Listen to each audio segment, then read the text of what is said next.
Bismillah, walhamdulillah, wassalatu wassalamu ala rasulillah Muhammad ibn Abdillah wa ala alihi wa ashabihi wa man tabi'ahu min yaumil qiyamah. Amma ba'du.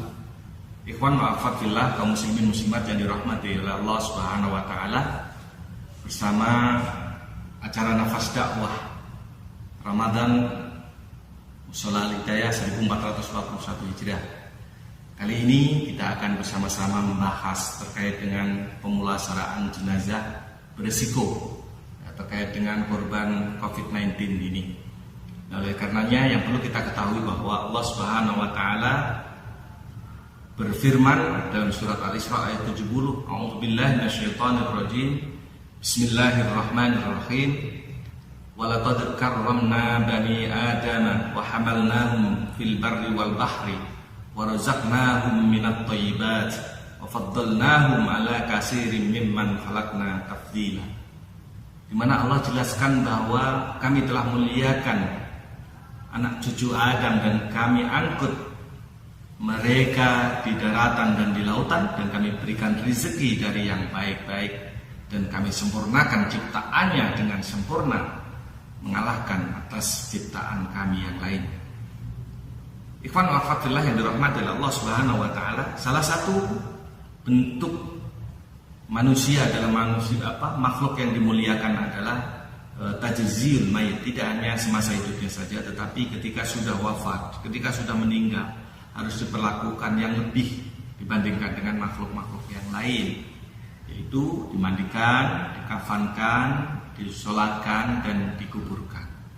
Nah, perlu diketahui dengan beredarnya begitu banyak video-video di medsos, para netizen tentunya pada kebingungan atau merasa bingung mana yang benar dan bagaimana cara penanganan yang sesuai dengan standar syariat maupun standar medis.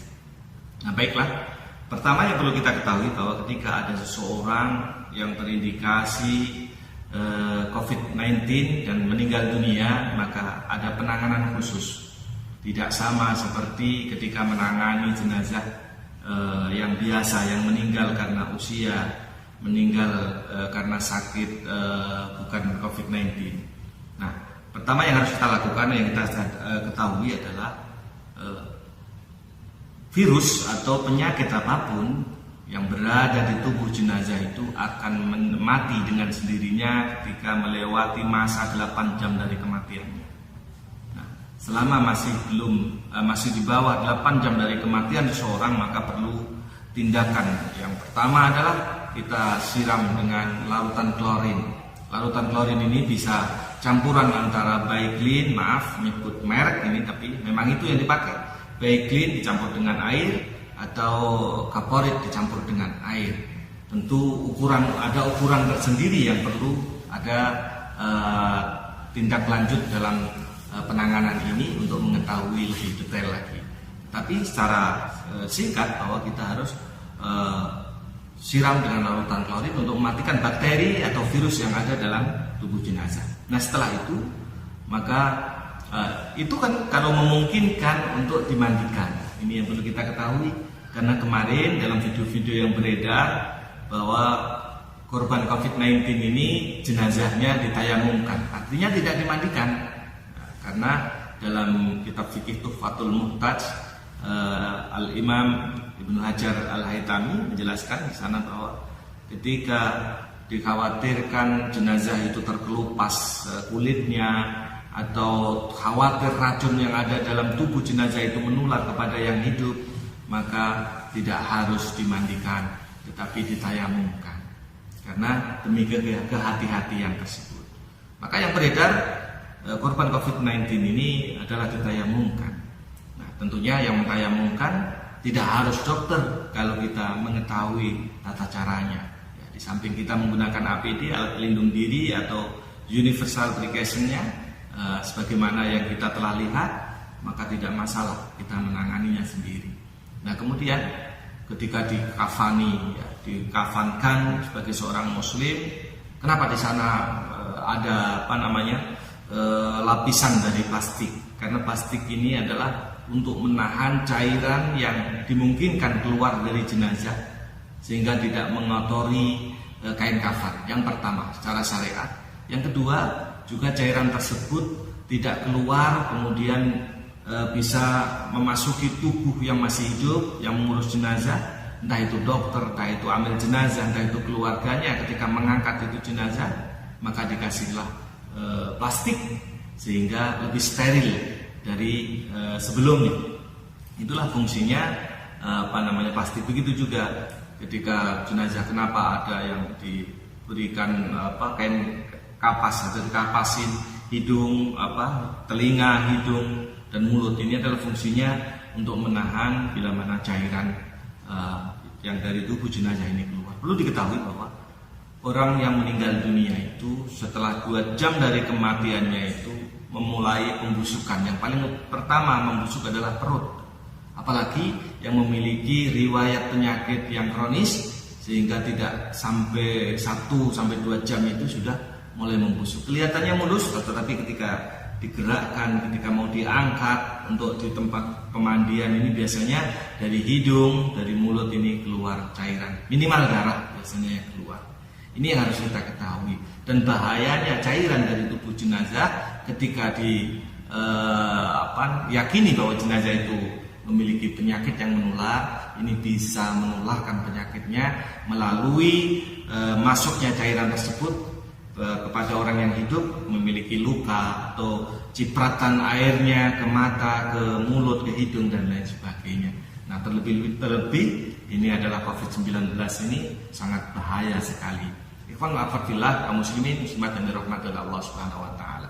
Demikian halnya ketika dikafankan sudah steril tadi, masih dibuatkan peti dan lain sebagainya. Tidak usah khawatir, memang sunnah.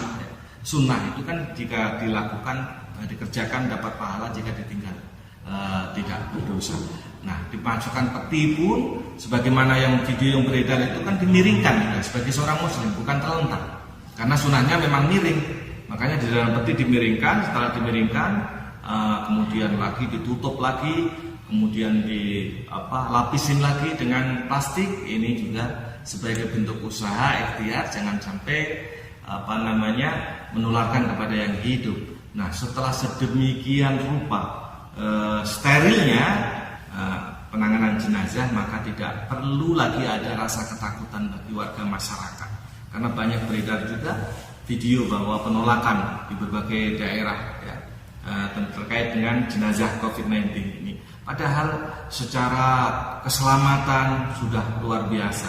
Standar SOP-nya ini udah luar biasa. Jadi tidak akan ada yang tertular atau memberikan dampak buruk kepada warga masyarakat yang ada di sekitarnya. Meskipun kenyataannya pemerintah juga mengambil kebijakan, biasanya pemakamannya pun jauh dari tempat biasanya.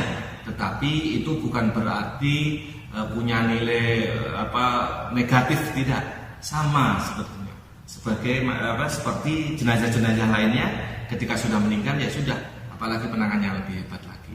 Dan bagaimana ketika sebelum dimakamkan disolatkan? Sama, disolatkan pun nggak jadi masalah.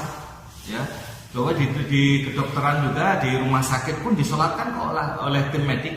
Tim medisnya mensolatkan dalam video-video yang beredar itu. Jadi kalaupun sampai rumah disolatkan lagi itu nggak masalah. Tapi seandainya nggak disolatkan juga sudah cukup, karena kan sholat jenazah fardu kifayah. Ketika sudah disolatkan oleh 2-3 orang ya sudah cukup, sudah gugur kewajiban kita.